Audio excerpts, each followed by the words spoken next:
Imagine करें कि आपका कोई बड़ा भाई है, उसका बेटा है और वो आपसे कहता है कि भी इसका थोड़ी देर ख्याल रखो, मैं ज़रा मार्केट तक जा रहा हूँ, तो बस इसको पीछे से बेबी सिट करो, मैं आता हूँ थोड़ी देर तक। बेटा छोटा सा है, 2-2.5 साल का है, आप उसको टेरेस पे ले गए या छत पे ले गए और वहाँ पे आप बस मौसम एंजॉय कर रहे थे, आगे पीछे बस खेल रहे थे, तो क्या हुआ, आपका फ़ोन आ गया, आपने फ़ोन अटेंड करना शुरू किया, आपने कहा जी कौन, आपने बात की। इन द मीन टाइम आपकी नज़र जो है वो बस 1 मिनट के लिए नज़र हट गई उस बच्चे से, वो बच्चा जो है वो छत से नीचे गिर जाता है और आपको एकदम से आवाज़ आती है और आप दौड़ते हुए जाते हैं, आपका दिल एकदम से हलक में आया हुआ है, आप दौड़ते हुए जाते हैं और छत से नीचे जब आप देखते हैं तो आपको उस बच्चे की लाश नजर आती है, बिल्कुल खून से भरी हुई। ये जो फीलिंग अभी आपके दिल में गुजर रही है ना इस वक्त, इसको बोलते हैं या लैतनी, हाय काश कि मैंने बच्चे से नजर ना उठाई होती, हाय काश कि मैंने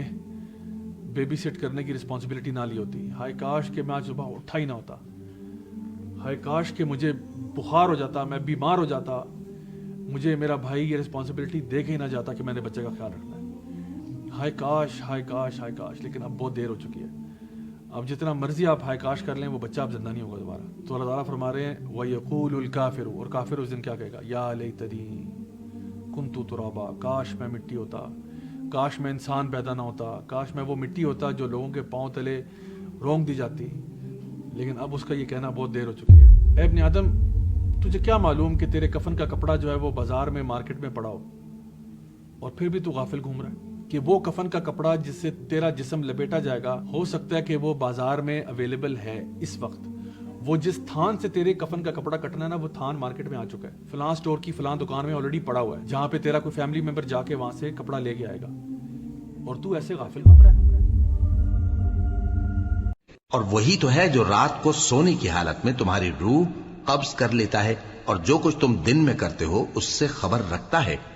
फिर तुम्हें दिन को उठा देता है ताकि यही सिलसिला जारी रखकर जिंदगी की मुद्दत मुअय्यन पूरी कर दी जाए।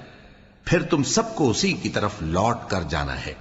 फिर वो तुमको तुम्हारे अमल जो तुम करते रहते हो एक एक करके बताएगा, और वो अपने बंदों पर गालिब है और तुम पर निगहबान मुकर्रर किए रखता है, यहां तक कि जब तुम में से किसी की मौत आती है तो हमारे फरिश्ते उसकी रूह कब्ज कर लेते हैं और किसी तरह की कोताही नहीं करते।